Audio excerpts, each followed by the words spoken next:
나는 선한 싸움을 싸우고 나의 달려갈 길을 마치고 믿음을 지켰으니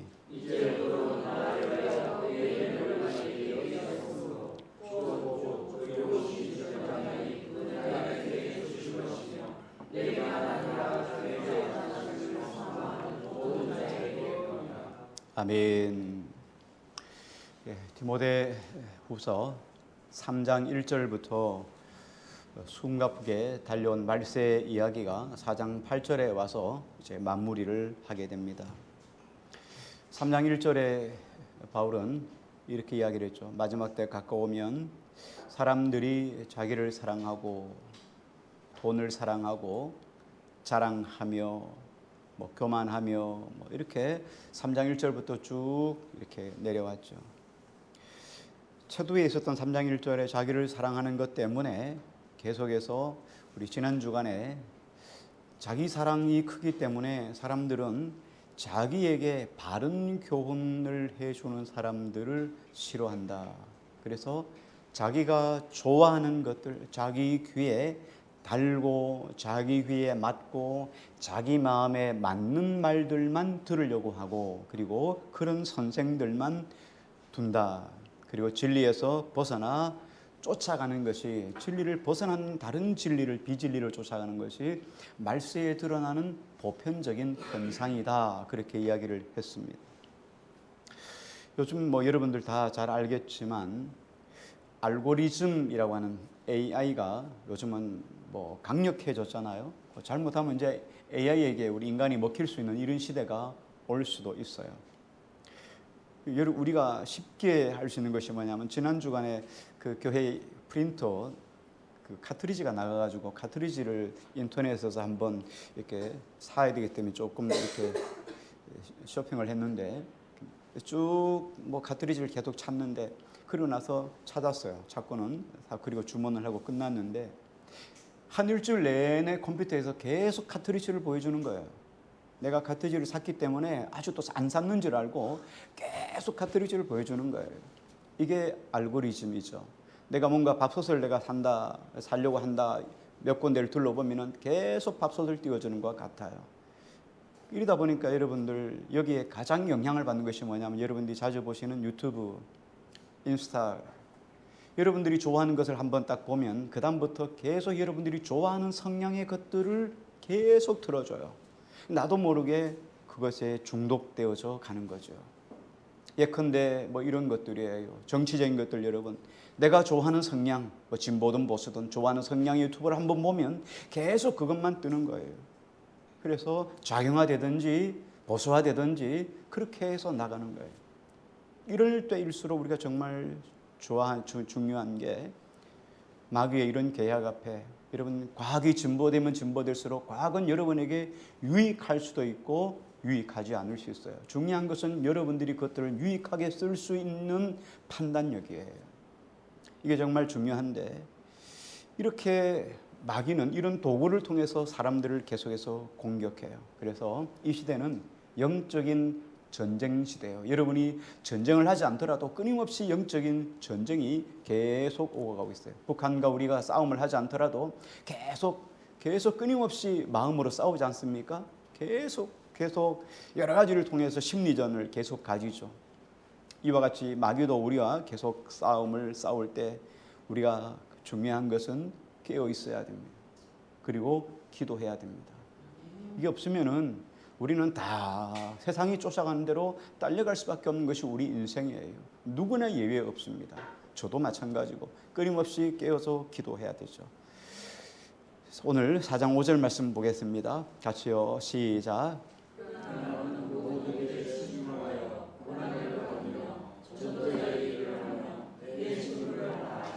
네, 마지막 때에 바른 진리, 바른 교훈을 받지 않고 자기에게 맞는 말만 하는 그런 스승을 두기를 원하고 진리에서 벗어나 다른 길을 쫓아가는 사람들에게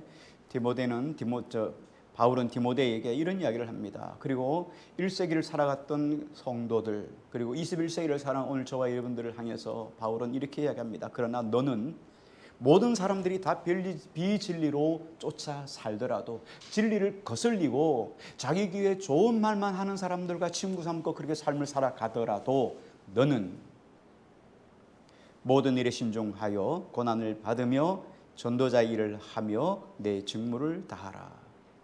진리의 길을 막고 자기의 사사로운 욕심을 죽여 세우는 사람들의 말을 좋아하더라도 믿음의 사람들은 중심을 떡하니 지켜서 흔들리지 말아야 된다는 거예요. 그리고 내가 달려가야 될 나의 목적을 망각해서는 안 된다. 우리 옛말에 그런 말이 있죠. 친구가 걸음지고 장에 가니까 나도 걸음지고 장에 간다 말이 있죠.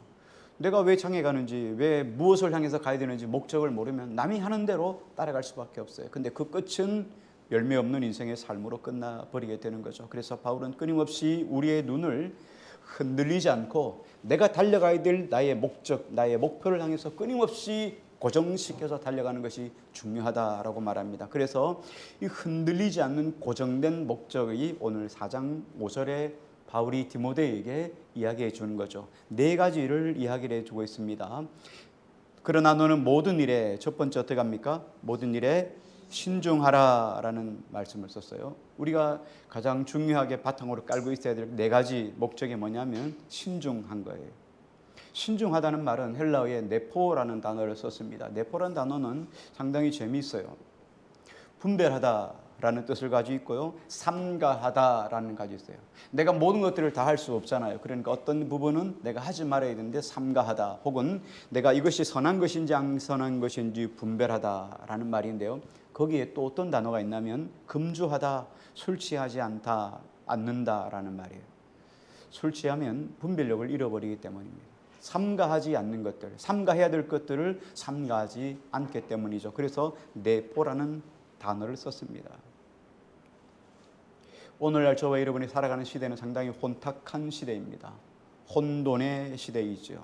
그래서 내가 어떤 것에 얽매이지 않고 어떤 한 곳에 치우치지 않고 내가 온전히 바른 목적을 위해서 바른 길로 흔들리지 않고 걸어간다는 것은 정말 쉬운 일이 아니에요. 그 기준이 뭐겠어요? 내가 흔들리지 않고 선을 긋는다면 여러분 그 기준이 어떻겠어요? 그 기준이 무엇이겠습니까? 저의 말이 여러분의 삶의 기준이 되겠습니까? 여러분의 생각이 여러분의 삶의 기준이 되겠습니까? 친구의 말이 여러분의 삶의 기준이 되겠습니까? 여러분 TV에서 나오는 사람들의 말이 여러분의 삶의 기준이 되겠습니까? 우리 삶의 기준은 오직 하나님의 말씀이어야 흔들리지 않게 됩니다. 어떤 삶이든지 여러분이 다시 기준으로 돌아올 수 있는 거예요. 그래서 말씀을 배제하고는 절대로 이런 바른 삶을 살아갈 수가 없는 거죠. 그래서 보니까 모든 일에 신중하라. 두 번째, 고난을 받으며 이렇게 이야기를 합니다. 고난은 우리 성도에게, 신자에게서 매우 중요한 역할을 하는 것이 바로 고난이에요. 바울은 고난이 닥쳤을 때 이 말은 뭐냐면 성도에게는 반드시 고난이 있다는 말이에요. 앞에서도 말씀하셨잖아요. 무릇 경건하게 살고자 하는 자는 핍박을 박해를 받으리라. 성도 우리 해가족분들이 아이코나 죽었구나 이렇게 생각할 수 있어요. 근데 고난이 있습니다. 예수님을 믿으면 고난이 따라와요. 그런데 뭐 숨길 수는 없잖아요. 왜 고난이 있습니까?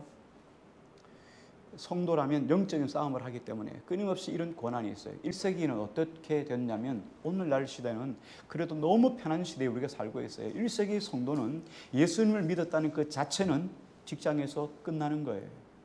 그리고 관에 의해서 그 당시 로마가 지배한 로마의 어떤 중심에서 로마의 정치력에 의해서 예수를 믿는다는 것은 잡혀간다는 걸 의미해요. 잡혀가면은 핍박을 받는데 어떻게 합니까? 죽는 거예요. 예수 그리스도를 부인하면 살고 예수 그리스도를 믿으면 죽는 거예요. 그래서 예수 그리스도를 믿는다고 하는 사람들, 끝까지 믿는다고 하는 사람들을 로마의 콜로세움이라는 그 원형 경기장에 집어넣고 사자들 그 속에 풀어서 사자의 밥이 되게 했어요. 그걸 보고 로마인들은 열광을 했죠. 네로 황제 같은 경우는 그리스도인들을 나무에다가 다 달아며 놓고 기름을 부어서 인간 봉화대로 불을 피워놓고 그리고 거기서 술잔을 기울이는 이런 정신 나간 일들도 했어요. 근데 중요한 건 그렇게 불에 타 죽으면서도 예수 그리스도가 성부, 성자, 성령 삼위일체라고 그렇게 고백하며 신앙을 마무리했다는 거예요. 고난이 있어요. 오늘날 시대는 여러분 누가 예수 믿는다고 나를 핍박하거나 나를 잡아가거나 죽이지 않습니다. 그러니 요즘은 얼마나 고난, 그럼에도 불구하고 여전히 우리가 믿음으로 사는 자에게는 핍박이 있다는 거예요. 그런데 바울은 이런 고난이 닥쳤을 때 성도는, 신자는 고난을 참으라 하고 말합니다. 고난을 받으라.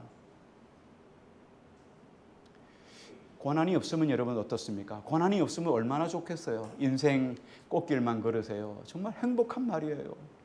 근데 여러분 인생 꽃길만 있습니까? 여러분 그거는 여러분 덕담이에요. 그냥 좋은 말이에요. 그런데 인생은 그렇지 않아요. 꽃길만 있습니까? 가시밭길도 있습니다. 돌짝밭도 있습니다. 고난은 성도에게 반드시 다가오는데 그 고난을 이겨내는 것이 바로 성도의 특징입니다. 여러분 고난을 앞에 두고 한번 고난을 기준 삼아서 우리의 삶을 생각해 보십시오. 고난이 우리 삶의 기준이 된다면 두 가지 양상이 나올 거예요. 고난이 오면은 안 움직이는 거죠. 내가 어떤 일을 하는데 고난이 있느냐? 그러면 안 하는 거죠. 고난이 없느냐? 하는 거죠. 고난에 따라서 내 삶이 움직이는 거예요. 내가 이 삶 속에 희생을 해야 되냐? 안 하는 거죠. 내가 희생 안 하는 거냐? 희생 없어도 되냐? 내가 희생 안 해도 되냐? 그럼 하는 거예요. 이게 고난을 기준으로 살아온 삶의 양상이에요. 그러나 성도는 어떻습니까? 신자는, 바른 신자는 고난이 있든 없든 그 길을 걸어가는 사람들이에요. 고난이 없다고 내가 삶을 포기하겠습니까? 신앙을 포기하겠습니까? 이게 신자의 삶이에요. 고난을 이겨내는 거죠. 하나님의 뜻을 이루기 위해서는 고난을 감수하는 거예요. 고난을 피하기 위해서 하나님의 뜻을 피하는 것보다가 차라리 고난받는 것이, 그리고 하나님의 뜻을 이루는 것이 더 중요하다고 생각하는 사람들이 바로 그리스도인이기 때문이에요. 세 번째, 전도자의 일을 하라, 이렇게 이야기를 했죠. 전도자의 일을 하며 이렇게 이야기를 했습니다. 바울은 앞에서도 말씀했듯이 너희가 때를 얻든지 못 얻든지 무시로 복음을 증거하라. 고난을 받더라도, 바쁘고 힘들고 지치고 억울해도 하나님의 뜻을 이루기 위해서는 중단하지 않는 것이 바로 전도자의 사명이다. 마귀는 우리가 믿음으로 살아가는 삶을 방해하기 위해서 끊임없이 우리를 공격합니다. 수단과 방법을 가리지 않고 우리를 위협해서 하나님의 신앙에서 떨어지게 만듭니다. 그래서 바울도 이렇게 이야기를 하죠. 마귀가, 악한 사단이, 악한 마귀가 우는 사자와 같이 두루 삼키는 자를 찾는다.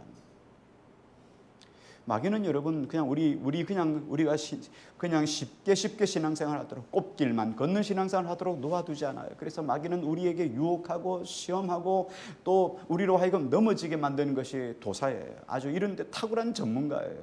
사단은 수십 년 동안 끝까지 지켜보면서 놓아두다가 어느 한순간에 넘어뜨리는 것이 마귀예요. 상당히 역설적인 것인데요. 우리 몸이 좋아하는 것들을 보면, 우리 몸이 좋아하는 걸 여러분 생각해 보세요. 우리 몸이 좋아하는 것은 주로 건강에 좋은 건가요? 나쁜 건가요? 예, 나쁜 것들이죠. 근데 우리 몸이 안 좋아하는 것들은 건강에 좋은 건가요? 나쁜 건가요? 대체적으로 건강에 좋은 것일 확률이 커요. 그래서 양약은 고구이나 이어병이다. 좋은 약은 병에는 좋지만 입에는 쓰다. 이런 말이 있죠. 그래요. 대체적으로 그렇습니다. 마찬가지 영적인 것도 그래요. 영적인 것들, 내가 정말 좋아하고 행복해하는 것, 여러분 신앙생활에서 어떤 것들이에요? 다 싫어하는 것들이에요. 여러분 기도 생활하는 거 여러분 쉬운 일입니까? 여러분 기도하러 나오는 게 쉬운 일이에요. 주일 성수하는 게 여러분 쉬운 일이에요. 하나님께 물질을 구분해서 하나님께 드리는 게 쉬운 일입니까? 여러분 성경 읽는 게 쉬운 일입니까? 그런데 이런 것들이 다 영적으로는 플러스란 말이에요. 내게 하나님 복을 주는 통로이고 하나님의 하나님과 더 가까이 가는 이런 것들이란 말이죠. 반대로 어떻습니까? 이런 것들을 안 하는 거, 이건 어떻게 내가 좋아하는 일이지만 신앙에는 마이너스란 말이죠. 마찬가지로 마귀가 방해하는 것들은 어떻습니까? 분명하게 하나님의 뜻이에요. 마귀는 하나님 뜻을 싫어하니까요. 그래서 마귀는 항상 하나님의 말씀과 반대되는 행동을 하잖아요. 그러니까 마귀가 막 여러분을 격려하는 것들은 단호하게 거부하시고, 마귀가 그건 안 돼, 결사적으로 안 돼 이렇게 하는 것은 여러분 집중적으로 하셔야 돼요. 마귀가 여러분 그냥 놓아두지 않아요. 우리가 여러분 청년회 하나 조직하고 청년을 예배 드리려고 하면 여러분 마귀는 자꾸만 흩어버려요.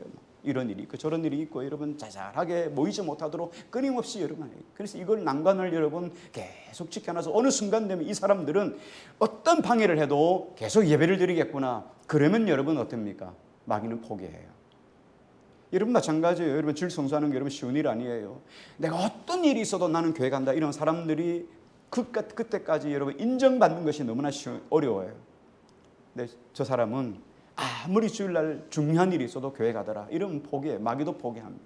근데 그렇게까지는 여러분 계속 일이 생기게 만들어요. 이런 일 저런 일. 눈이 와서 못 가고 비가 와서 못 가고 아이가 아파서 못 가고 말이죠. 이런 일들은 늘상 여러분 삶 속에 있어요. 확장하면 여러분의 모든 삶 속에 이런 일들이 늘상 있습니다. 그래서 마귀는 우리가 좋아하는 것들을 끊임없이 보게 하고 듣게 하고 맛보게 해서 하나님과 멀어지게 만드는 역할을 하는 거예요. 그런데 전도자는 어떻습니까?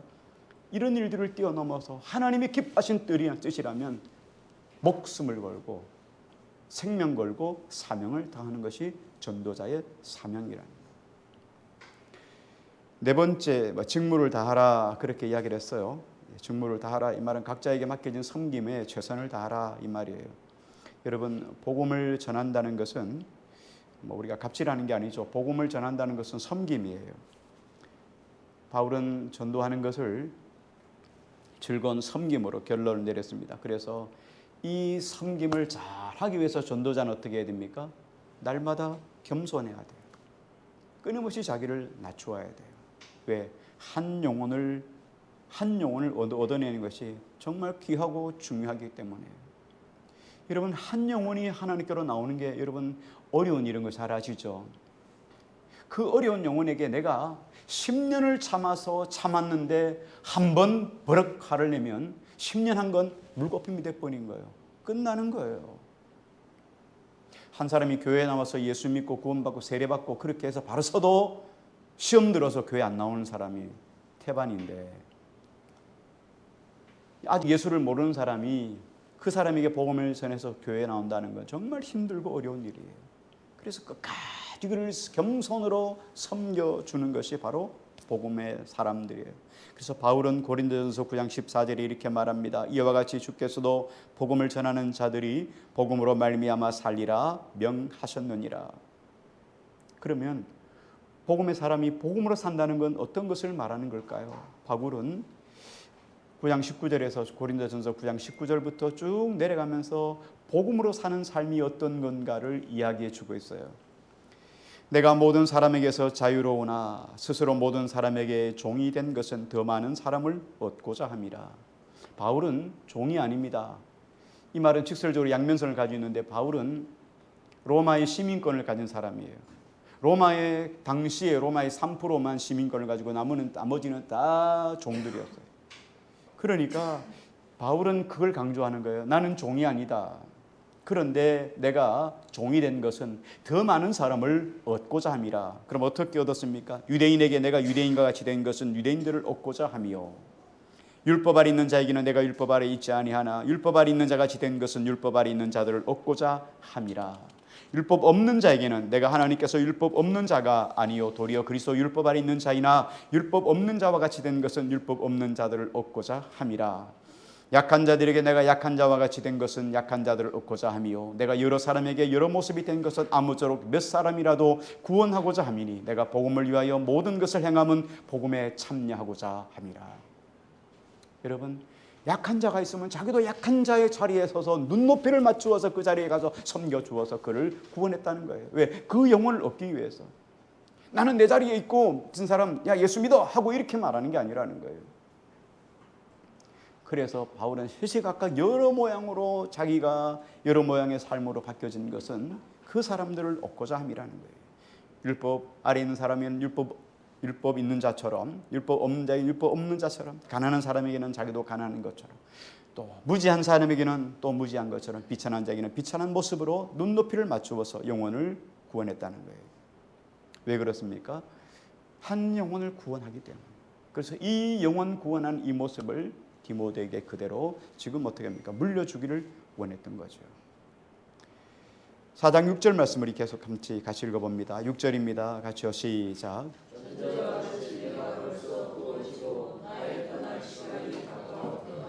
예, 바울이 앞에서 말씀했던 것처럼 네 가지 자신의 목적, 내가 이것 흔들리지 않고 내가 이것을 향해 쫓아간다는 그 네 가지 목적, 이 네 가지 목적은 그가 살아온 인생의 삶의 요약입니다. 하나의 압축된 삶의 모습이에요. 여기 보니까 전제와 같이 내가 벌써 부음이 되어지고 부어지고 라고 했어요. 전제라고 하는 말은 그 제사를 드리는 방식 중에 번제라고 있죠. 번제는 짐승을 가지고 제사장 앞에 가면 제사장이 짐승의 머리에 이 사람이 죄를 전가해서 이 짐승이 대신 죽습니다 하고 안수하면 이 사람이 이걸 가져가서 잡아요. 피범벅이 돼서 잡아요. 그리고 뭐 목이든지 발이든지 다리를 다 잘라내고 내장은 다 짜고 껍질을 벗기고 이것들은 레위인들이 다른 곳에 가서 태워서 없애버리죠. 흰놈의 골짜기라는 곳이죠. 예루살렘 성벽 흰놈의 골짜기라는 곳에 가서 태우고, 그리고 나머지는 각을 뜹니다. 조각조각 각을 떠서 그 제사 드리는 그 번제단 위에서 태워서 그 향기를 하나님께 드리는 거예요. 이렇게 향기로 하나님께 드리는데 이 고기가 다 탈 때까지, 여러분 다 타면 어떻게 됩니까? 고기도 타면 숯검댕이가 되죠. 예, 그 숯검댕이 위에다가 포도주를 뿌리는 거예요. 그러면 치 하면서 하얀 연기가 쫙 김이 싹 올라오죠. 이게 바로 전제와 같이 내가 벌써 부어졌다, 이렇게 이야기를 합니다. 제사 중에는, 이스라엘 백성들의 제사 중에는 이런 제사들이 몇 개 있어요. 그 초막절에 보면, 초막절에 드리는 제사 중에서 보면 하나님께 제사를 드리고 제사장이 앞에서, 제일 대제사장이 앞에 주전자를 들고 뒤에 레위인들이 따라오고 그 레위인 뒤에는 백성들이, 이스라엘 백성들이 따라갑니다. 그리고는 따라가요. 따라가서 저 성 안에 있는 실로암 목가, 저 끝에 있는 실로암 목가에 가서 물을 길러가지고 오면서 춤을 추는 거예요. 하나님의 셈에서 구원의 음을 들여서 물을 기르리라 하면서 백성들과 함께 막 춤을 추며 소고치고 또 뭐 여러 가지 수금을 치면서 그리고 와요. 춤을 추며 와요. 그럼 제사장이 이것들 가지고 이 물을 가지고 준자의 물을 그 드려지는 그 제사의 마지막 말미에 이 물을 갖다가 쫙 붓는 거예요. 그럼 물이 쭉 올라가죠. 이게 바로 관제라고 하는 거예요. 이게 어떤 의미냐면 하나님이 그 목마른 우리 인생길에, 목마른 광야길에서 하나님이 반석을 명하여 물을 내게 하신 하나님, 우리 인생의 필요를 따라 채워주신 그 하나님을 기억하면서 그 초막절에 광야에 있었던 생각하며 이 물을 주신 하나님을 찬양하라, 이런 의미예요. 그래서 물을 붓는 거죠. 포도주도 마찬가지예요. 하나님의 구원의 은혜를 감사하면서 하나님께 포도주를 뿌리는 것이 바로 전제 혹은 관제 혹은 헌주식이라고 이야기를 합니다.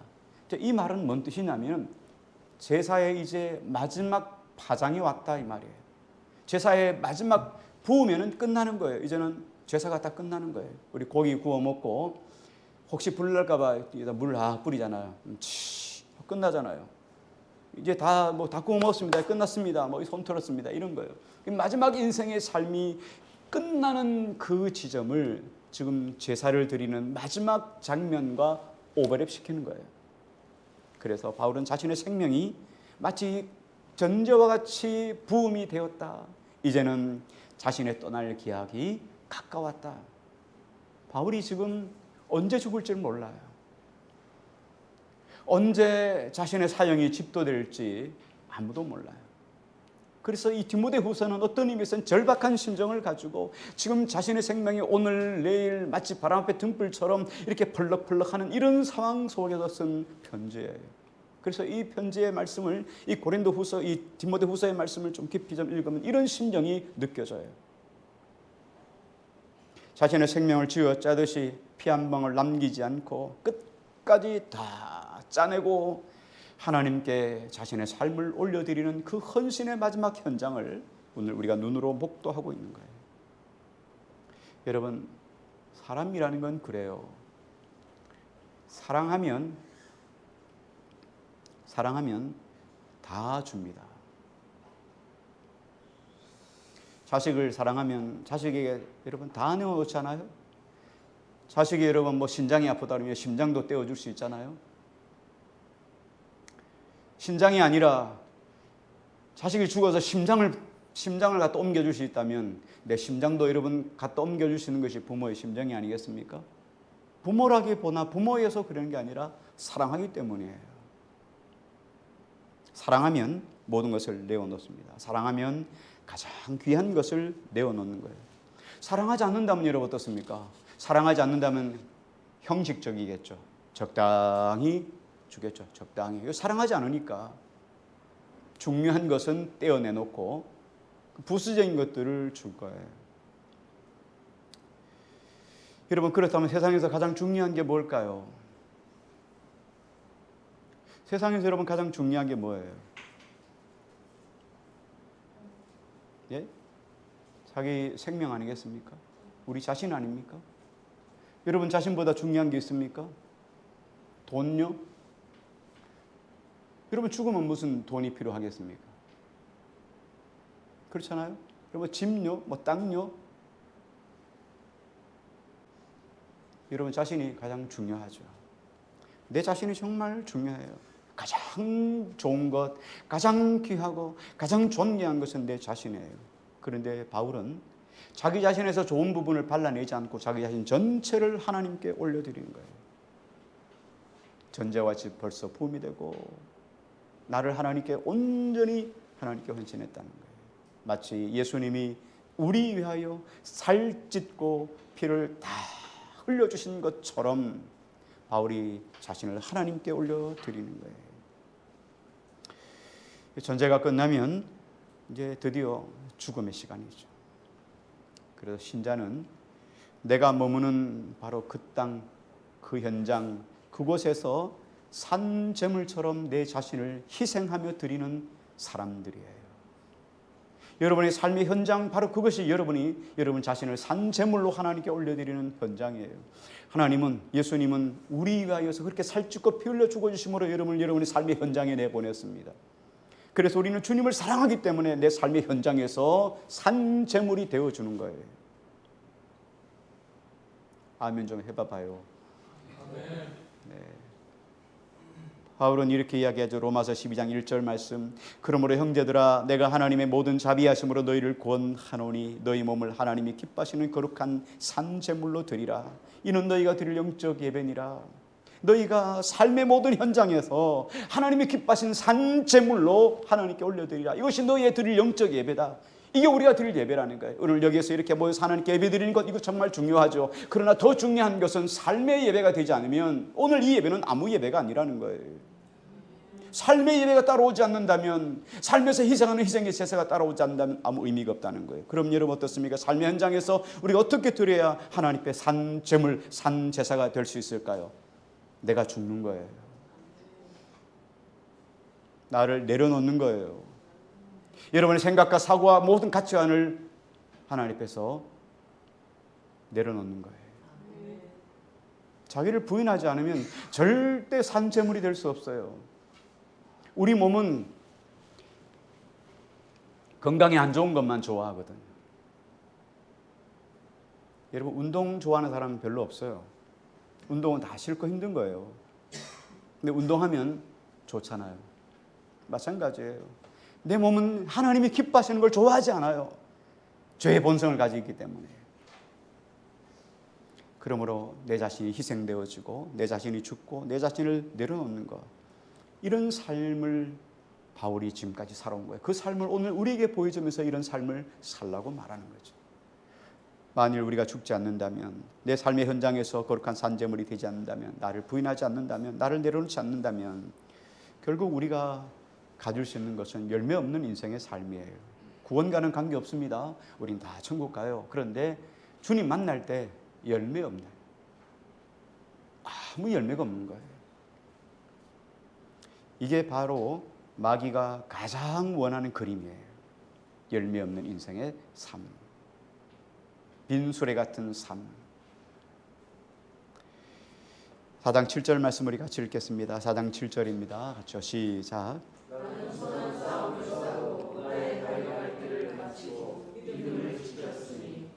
네, 여기 바울이 자기 삶의 현장에서 정말 자신을 내려놓고 하나님을 향해서 끊임없이 믿음으로 달려갔던 그 삶을 우리 한 줄 4장 7절에 하나로 함축적으로 설명하고 있습니다. 나는 선한 싸움을 싸우고 나의 달려갈 길을 마치고 믿음을 지켰다. 여기 말씀 속에서 세 가지로 정리할 수 있습니다. 세 가지 단어로. 하나는 싸웠다, 하나는 마쳤다, 하나는 지켰다. 오늘 이 세 가지 우리 간단하게 정리하고 우리 마무리할까 합니다. 첫 번째, 바울은 이렇게 말합니다. 내가 선한 싸움을 싸웠다. 그래요. 믿음 생활은 이런 선한 싸움의 연속이에요. 우리가 계속 믿음 생활이라는 것은 싸움을 하는 거예요. 뭐 치고받고 하는 싸움이 아니라, 말다툼을 하는 싸움이 아니라, 서로 신경전을 벌이는 게 아니라, 심리전을 벌이는 게 아니라 영적인 싸움이라는 거예요. 이런 싸움을 계속 주님 오실 때까지, 내가 주님 앞에 설 때까지 계속 하는 것이 신앙생활이에요. 신앙생활은 여러분 돈벌이나 출세나 명예를 위한 싸움이 아니에요. 여러분 신앙생활하기 위해서 돈 벌기 위해서 신앙생활한다, 여러분 내가 행복하기 위해서 신앙생활한다, 이게 아니란 말이죠. 가장 중요한 핵심은 구원이잖아요. 그래서 여러분 뭐 신앙생활을 잘해서 뭐 돈 벌고 출세하고 명예 얻는 게 아니라는 거예요. 신앙생활은 죄와 싸우는 거예요. 복음을 위해서 힘써야 되는 싸움이고 마귀와 싸우는 것이 신앙생활이에요. 우리가 원하든 원하지 않든, 알든 모르든 끊임없이 신앙생활은 물밑 속에서 끊임없이 전쟁을 해요. 누구나 다 그래요. 백조의 호수의 백조가 우아하게 잣대를 뽐내고 고기를 다 들고 여러분 우아하게 헤엄쳐 가고 있어요. 물 위에 드러난 것은 여러분 우아한 모습이에요. 발밑에는 여러분 얼마나 개헤엄을 열심히 쳐대는 거죠. 신앙의 사람 우리 모두가 다 마찬가지예요. 여러분 말하지 않아도 한 분 한 분이 다 그렇지 않아요? 한 분 한 분이 신앙의 영적인 싸움을 하고 있는 거예요. 남에게 말하지 않지만, 누구에게 내가 말할 수 없는 일들이지만, 누구나 다 나에게 알아줄 일이 없지만, 알아줄 필요도 없지만, 주님은 아시는 나와 주님과의 영적인 그 마음 붙잡고 끊임없이 내 삶의 현장에서 가졌던 문제를 가지고 끊임없이 주님 앞에 나가 우리는 주님 앞에 고백하는 이런 싸움을 하는 사람들이에요. 겉으로는 우아하게 보고 저 사람은 정말 잘 되는 것만 같고 저 사람은 정말 문제가 없는 것처럼 보이지만 여전히 우리 모든 인생에는 하나님께서 문제를 주셔요. 왜 그렇게 주시는 이유가 뭐냐면, 그래야 우리가 주님을 붙잡고 겸손해질 수 있거든요. 문제가 없으면 여러분 우리는 금방 교만해지는 것이 우리 인생이에요. 그래서 늘 우리가 잘 될 때도 자고하지 아니하는 이유가 뭐예요? 하나님이신 은혜라는 걸 알기 때문이에요. 하나님의 은혜를 놓치면 우리는 한순간에 무너질 수 있다는 것을 알기 때문이에요. 그래서 부자가 되어도 쌓인 물질에 내가 마음을 놓지 않아요. 거기에 마음을 두지 않아요. 왜? 그래도 여전히 하나님께 소망을 두는 거예요. 왜? 이것은 한순간에 날아갈 수 있는 것이기 때문이에요. 건강, 열심히 여러분 건강을 위해서 몸부림치지만 여러분 건강도 한순간에 무너질 수 있어요. 장막집이기 때문에. 그래서 변하지 않는 우리 주님을 끝까지 붙잡는 거예요. 많은 사람들이 분노하고 시기하고 미워하고 악한 말을 쏟아놓는 이유가 무엇입니까? 많은 사람들이 그렇게 삶을 살아가는 이유가 땅의 것 때문이에요. 손해 안 보려고, 남보다 더 많은 것들을 차지하려고, 내가 손해보지 않고 빼앗기지 않고 땅의 것 빼앗기지 않으려고 사람들은 끊임없이 악한 행동을 하고 악한 것들을 하고 싸우고 다투고 악한 말을 쏟아놓는 거예요. 그러나 여러분 믿음의 사람들은 그렇지 않잖아요. 믿음의 사람들은 어떻습니까? 거룩함을 위해 싸우는 사람들이에요. 믿음의 사람들은 선행을 위해 싸우는 사람들이에요. 믿음의 사람들은 복음 때문에 싸우는 사람들이에요. 내 삶이 하나님의 복음의 거침이 될까 봐 더 겸손해지려고 몸부림치는 사람들이에요. 더 하나님 앞에 신실하게 붙어 살아가려고 몸부림치는 사람들이 왜 하나님과 관계가 더 깊어지기 위해서예요. 그래서 바울은 이걸 가지고 선한 싸움이라고 이야기를 하는 거예요. 네, 바울이 온 생애를 전제와 같이 벌써 부음이 되었다. 선한 싸움을 지금까지 싸워왔다는 거예요. 이런 선한 싸움. 내가 내 삶의 행동 하나, 내 말 하나하나, 내 언어 하나, 내 눈빛 하나하나가 다른 사람의 복음에 방해가 될까 봐 눈빛도 늘 조심하고 말도 상대방을 배려해서 조심하고 혹시나 내가 떠나간 뒤의 자리에 사람들이 나를 보고 욕을 할까 봐 저 예수쟁이들이 이렇게 할까 봐 늘상 내 삶을 돌아보고 내가 걸어왔던 삶의 흔적이 나지 않도록 늘 조심하는 것이 그리스도의 삶이에요. 왜? 복음 때문에요. 이게 바울이 싸웠던 선한 싸움이라는 거예요. 이게 여러분 삶의 장착이 돼야 돼요. 옵션이야 뗐다 붙였다 하는 것이 아니라 그냥 늘 내 삶의 여러분 구조가 돼야 돼요. 배려하는 것이 그리스도인의 구조가 돼야 돼요. 두 번째는 선한 싸움을 싸웠다. 그 다음에 두 번째 달려갈 길을 마쳤다. 여러분 바울의 생애는 정말 힘겹게 어려운 생애였어요. 바울이 고린도서에서 보면 이렇게 이야기하죠. 많은 사람들이 바울을 향해서 끊임없이 바울의 감옥에 갇히고 난 다음에 바울을 향해서 조롱하고 바울을 향해서 욕하고 그런 말을 하죠. 바울도 할 말이 많아요. 그런데 복음 때문에 늘 닫고 있었거든요. 그런데 어느 날 바울이 작심하며 성경에 이런 말을 해요. 너희가 그렇게 자랑하느냐? 그럼 나도 좀 자랑을 할까? 자랑하는데 내가 나를 내어놓으려고 자랑하는 것이 아니라 나는 그리스도 예수를 높이기 위해서 나는 자랑한다. 나는 로마의 시민권을 가졌고 너희는 돈 주고 시민권을 샀지만 나는 날 때부터 시민권을 가졌고 내가 가말리엘 문화에서부터 철학을 했고 내가 가말리엘 문화에서 율법을 아는 자 율법 선생 밑에서 율법을 어릴 때부터 배웠고 내가 지금까지 하나님 말씀을 지켜왔고 내가 40에 하나 감한 퇴장을 내가 5번이나 맞았고 내가 복음을 증거하기 위해서 나가서 내가 강도의 위험을 겪었고 물의 위험과 여러 가지 위험들을 겪었다는 거예요. 이런 많은 어려움들을 겪었지만 나의 나된 것은 하나님의 은혜였다는 거예요. 바울이 자랑할 것이 없어 자랑 못하는 거 아니에요. 그래서 오히려 역설적으로 이렇게 말합니다. 나는 나의 약함을 자랑하노라. 내가 만삭되지 못하여 난 자고 나는 죄수 중에 괴수고 내가 다메섹에서 복음을 증거하다가 내가 두려움 때문에 내가 방주리를 타고 성벽 밖으로 도망쳤던 사람이다.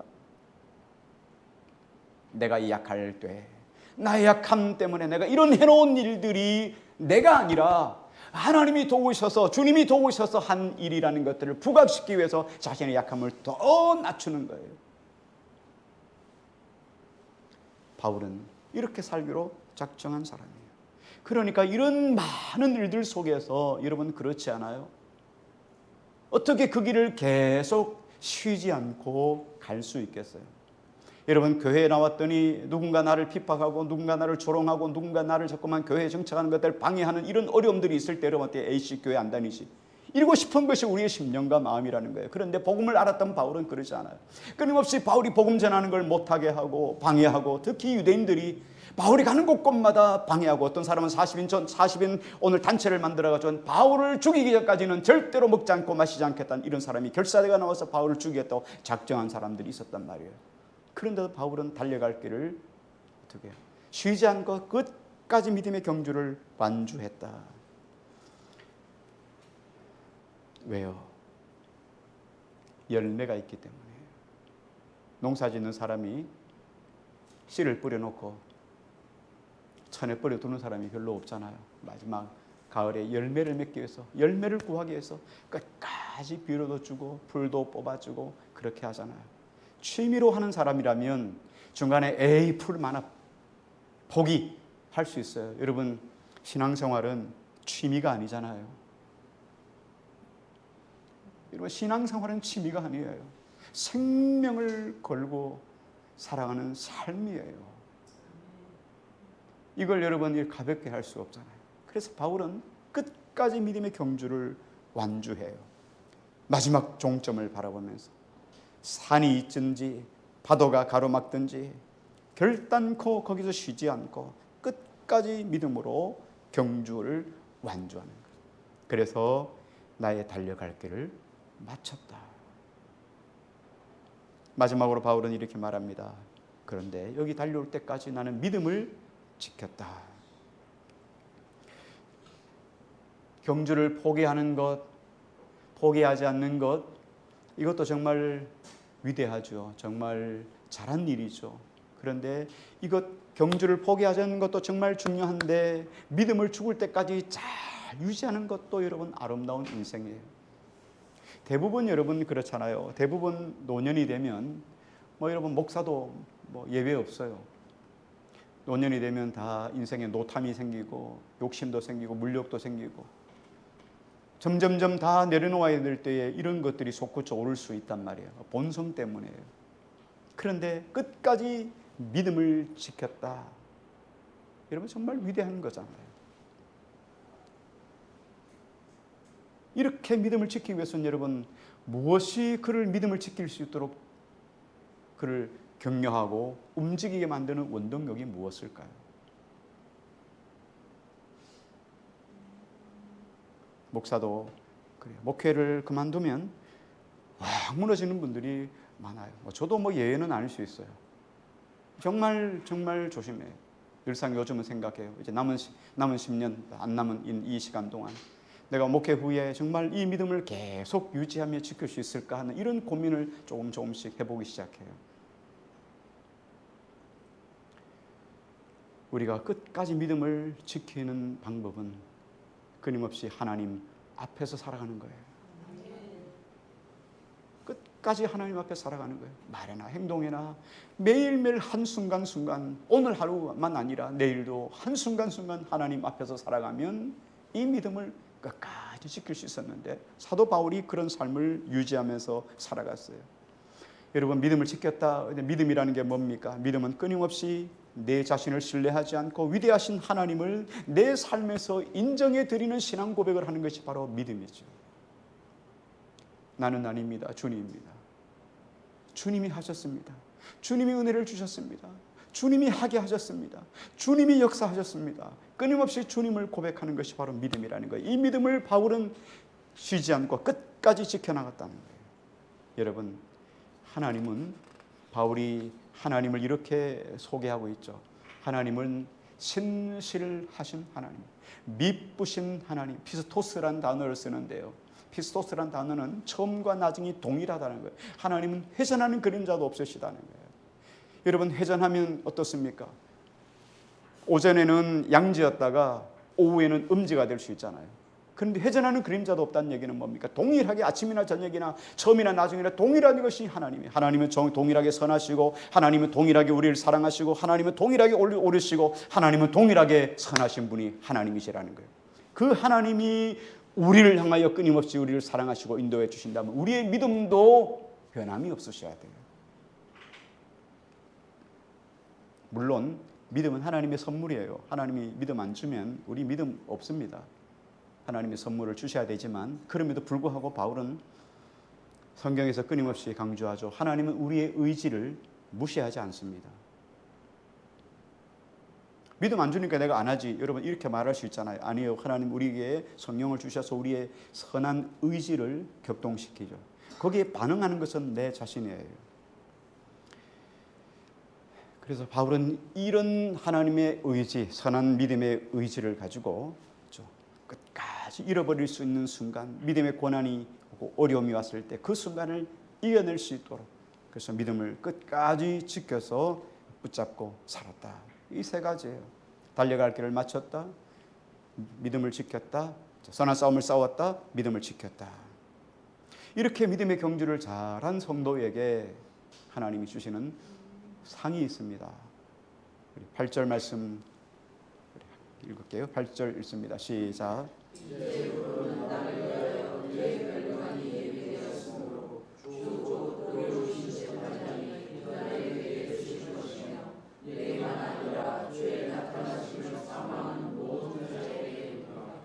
바울은 그럴 것이다 라고 말하는 게 아니라 확실하게 알고 있었어요.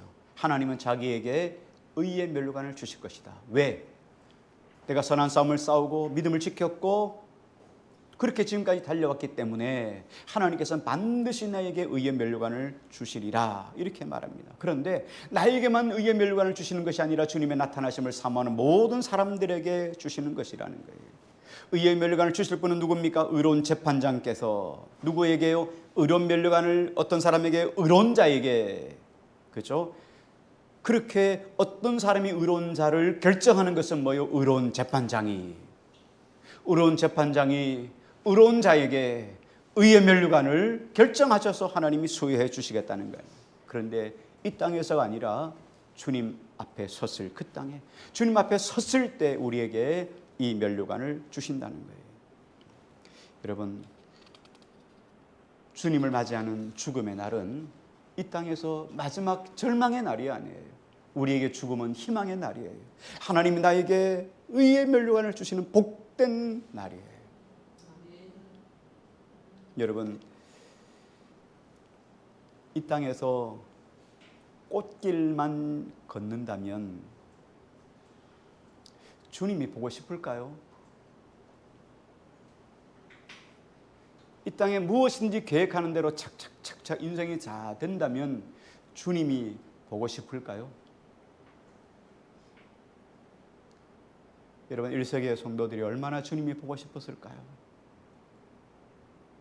헐벗고 굶주리고 매맞고 죽음의 위기를 피해서 지하 묘소인 카타콤에 들어가서 하루하루 삶을 연명해 나가는 이런 인생의 삶에 고대하는 바가 뭐겠어요? 마라나타, 주 예수여 속히 오시옵소서. 내가 죽을 수 없으니까, 내가 죽을 수 없으니까 주님이 속히 오십시오. 아니면 나를 빨리 불러가십시오. 이게 그들의 고백이었을 거예요. 주님 보고 싶어요. 시련과 고난과 아픔을 겪는 자에게 주님의 나라, 주님은 더 보고 싶은 심정, 더 보고 싶은 분, 더 간절한 분일 거예요. 이 땅에 힘들고 어려운 일이 없다면 주님 좀 더디웠으면 좋겠습니다. 주님이 아니면 보고 싶지 않을 수 있어요. 주님이 먼 후일에 왔으면 좋겠어요. 내 인생 다 살고 오래오래 장수하고 건강하게 살다가 주님 앞에 갔으면 좋겠다는 생각이 들 거예요. 그러나 이 땅의 삶이 어렵고 힘들수록 우리는 주님을 사모하는 마음이 더 커지는 거예요. 여러분, 주님을 사모하는 심령은 주님을 더 가까이, 더 빨리 만나고 싶을 것이 지극히 당연할 거예요. 그래서 바울은 이런 이야기를 합니다.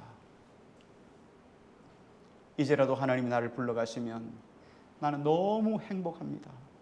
왜? 주님을 만날 것이기 때문입니다.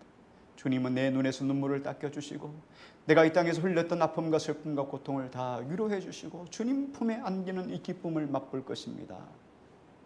그런데 하나님이 지금 나를 불러가지 않는다면 그것도 좋은 일입니다. 왜? 나는 이 땅에서 더 많은 복음의 열매를 맺을 수 있기 때문입니다. 더 많은 영혼에게 복음을 증거하고 더 많은 하나님 나라를 증거할 수 있기 때문입니다. 그런데 나는 이 둘 사이에서 끼어서 어떤 것을 선택해야 될지 나는 지금 갈등하고 있습니다. 여러분, 사도 바울의 고백처럼 오늘 우리가 이런 고백을 하기를 원합니다. 주님 나라 가고 싶지만 이 땅에 내게 생명 주신다면 생명 있는 날 동안에 이 땅에 잘 먹고 잘 사는 것이 내 인생의 삶의 목적이 아니라 더 많은 복음의 열매, 더 많은 주님의 선한 열매가 내 삶을 통하여 드러나는 것들의 기쁨을 가지는 그런 저와 여러분 되기를 주의 이름으로 축원합니다.